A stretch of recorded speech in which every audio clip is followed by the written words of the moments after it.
জল্পনার অবসান, অমেঠি নয় রায়বেরেলি থেকে প্রার্থী রাহুল গান্ধী। অমেঠিতে কংগ্রেস প্রার্থী কিশোরীলাল শর্মা।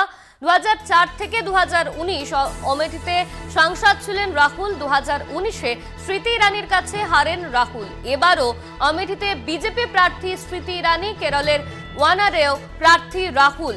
প্রার্থী হলেন না প্রিয়াঙ্কা গান্ধী। অমেঠিতে কংগ্রেসের প্রার্থী হচ্ছেন না রাহুল। 2004 থেকে 2019-এ অমেঠিতে সাংসদ ছিলেন রাহুল গান্ধী।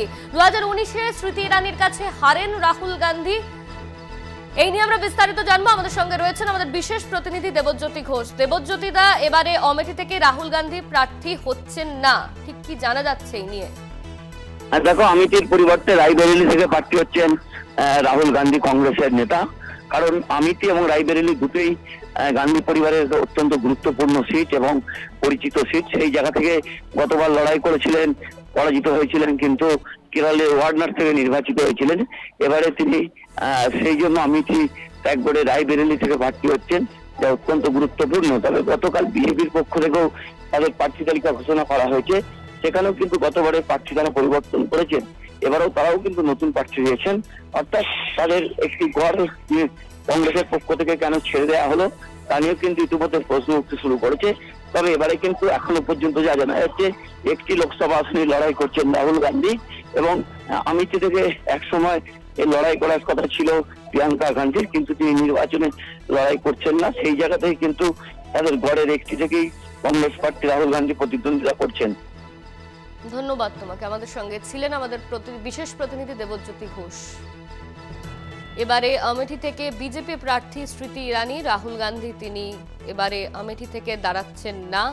রায়বেরেলি থেকে প্রার্থী করা হয়েছে রাহুল গান্ধীকে। আমেঠি নয় রায়বেরেলির প্রার্থী রাহুল গান্ধী। 2019-এ স্মৃতি ইরানির কাছে হারেন রাহুল। এবারেও আমেঠিতে বিজেপি প্রার্থী স্মৃতি ইরানি, কেরলের ওয়ানারেও প্রার্থী রাহুল। প্রার্থী হলেন না প্রিয়াঙ্কা গান্ধী। 2004 থেকে 2019 আমেঠিতে সাংসদ ছিলেন রাহুল গান্ধী। 2019-এ স্মৃতি ইরানির কাছে হারেন রাহুল গান্ধী। আমেঠি থেকে প্রার্থী হচ্ছেন না রাহুল গান্ধী। রায়বেরেলি থেকে প্রার্থী হলেন রাহুল গান্ধী। জল্পনার অবসান ঘটিয়ে আমেঠি নয় রায়বেরেলিতে প্রার্থী রাহুল গান্ধী। আমেঠিতে কংগ্রেস প্রার্থী কিশোরীলাল শর্মা। 2004 থেকে 2019-এ আমেঠিতে সাংসদ ছিলেন রাহুল গান্ধী। 2019-এ স্মৃতি ইরানির কাছে হারেন রাহুল। এবারেও আমেঠিতে বিজেপি প্রার্থী স্মৃতি ইরানি, কেরলের ওয়ানারেও প্রার্থী রাহুল গান্ধী। প্রার্থী হলেন না প্রিয়াঙ্কা গান্ধী। আমেঠি নয় রায়বেরেলিতে প্রার্থী রাহুল গান্ধী।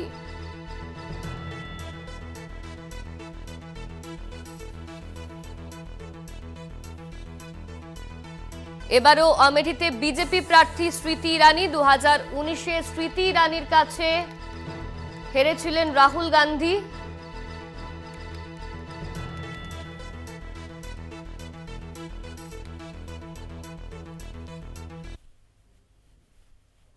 মে আমেঠিতে ও রায়বেরেলিতে ভোট।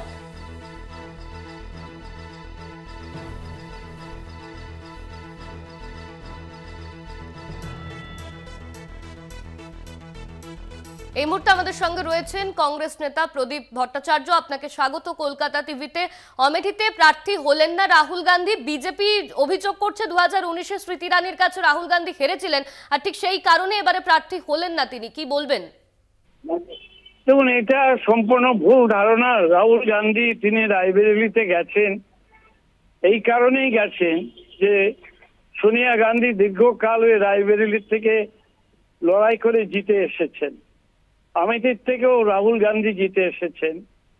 রাহুল গান্ধী মনে করেছেন যে গান্ধী ফ্যামিলির একজনকে হয় রায়বেরেলি নাহলে আমেঠি কোনো একটা জায়গা থেকে প্রতিদ্বন্দ্বিতা করতে হবে।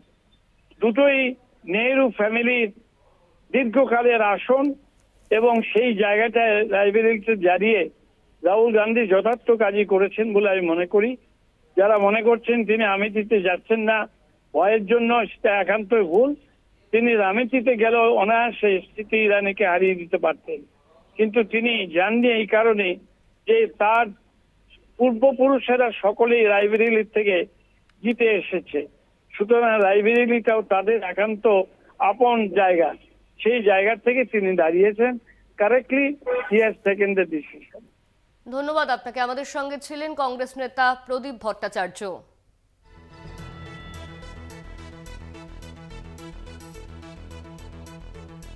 আমেঠি ৯ রায়বেরেলি থেকে প্রার্থী রাহুল গান্ধী। আমেঠির কংগ্রেস প্রার্থী কিশোরীলাল শর্মা। 2004 থেকে 2019 আমেঠিতে সাংসদ ছিলেন রাহুল গান্ধী। সিপিএম এর ভোট প্রচারে বাধার অভিযোগ। মুর্শিদাবাদের দমকল সংগ্রামপুর এলাকার ঘটনা। সূত্রের খবর, নির্বাচনের প্রাক্কালে কোনো রাজনৈতিক কর্মসূচি করার 48 ঘন্টা আগে কমিশনের কাছে একটি অ্যাপ মারফত কর্মসূচির কথা জানাতে হবে। অভিযোগ, অনুমতি না নিয়েই চলছিল সিপিএম প্রার্থীর ভোট প্রচার।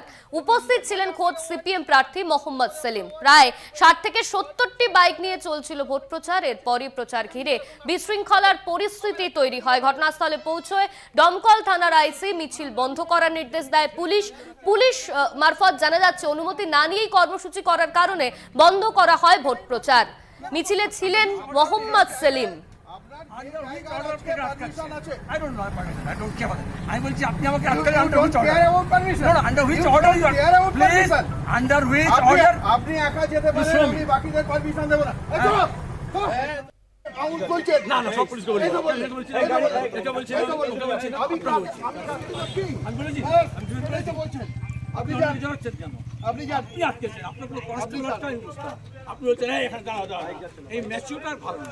এরপরে আপনারা ওয়ার্ডে দাঁড়ান, এরপরে আপনারা ওয়ার্ডে ঢুকবেন। ওয়ার্ডের 4 জায়গায় অন্যান্য পার্টি মিটিং আছে, সেখান দিয়ে এরকম নাচতে নাচতে যাবেন, আবার একটা গন্ডগোল হবে। আমি র্যালিকে ছেড়ে দিয়ে আপনার গাড়িটাকে আটকাতে হবে। র্যালিকে আটকানোর জন্য আপনার গাড়ি আপনি